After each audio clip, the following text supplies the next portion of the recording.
I think it's tough to, definitely on a college campus, break out of the noise. Like there's a lot going on here, and yes, that's very good, but then if there's so much going on, it's like tough to stand out. If you're going to university and no one's being entrepreneurial and you're starting a business, everyone looks at you as, oh, you're the person starting this or starting that, like you are the poster boy. What's fantastic about Syracuse is there's so much going on that it's hard to break through the noise. I'm not saying it's a bad thing, but it's definitely a challenge, and it's certainly a good problem to have.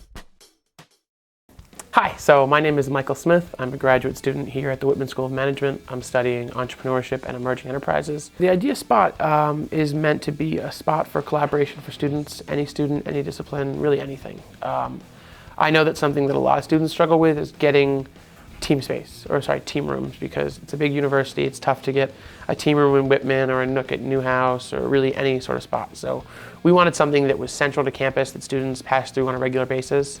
Marshall Square Mall is a very hot spot for activity.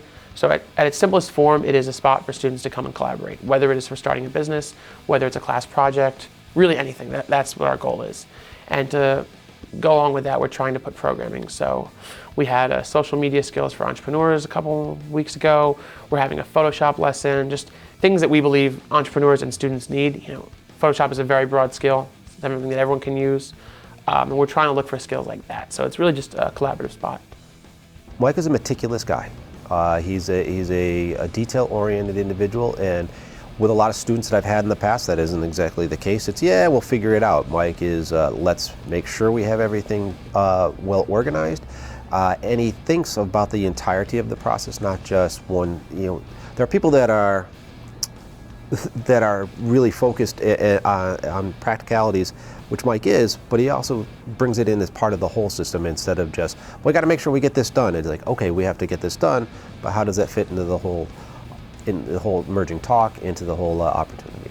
A quality that I admire in people are lifetime learners. Mike is always seeking out to get input on things, so I enjoy that, and I think that will help him be more successful. You know, he's coachable, he networks well, he interacts with people, and a lot of times entrepreneurs have to put themselves out there, and he does that. And so I think that's a real solid quality.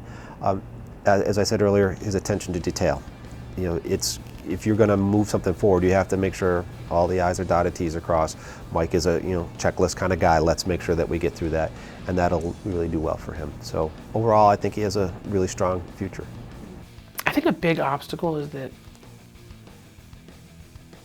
entrepreneurship has unfortunately become a buzzword. I feel like everyone throws entrepreneur on their Twitter bio or on their LinkedIn, and I kind of view that as like, it's not a bad thing, but there becomes this issue of like, well, what is an entrepreneur? What does an entrepreneur do?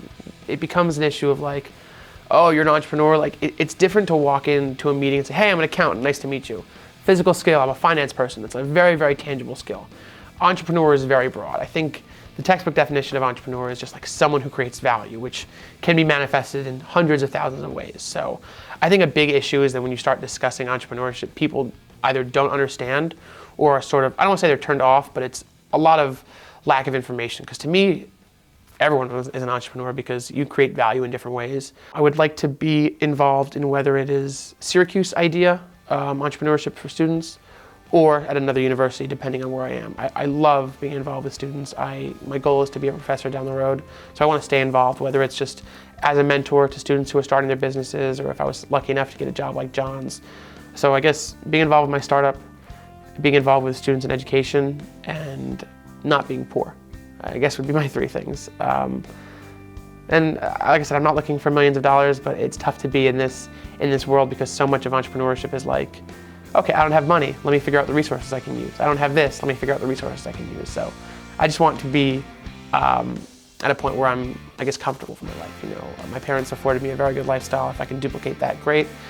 I just want to keep electricity and power and lights on and food and not really worry about that. So 5 years from now, I don't like setting goals, but 5 years from now, I sort of either expect to be in California or back in New York after California. But again, that could change tomorrow.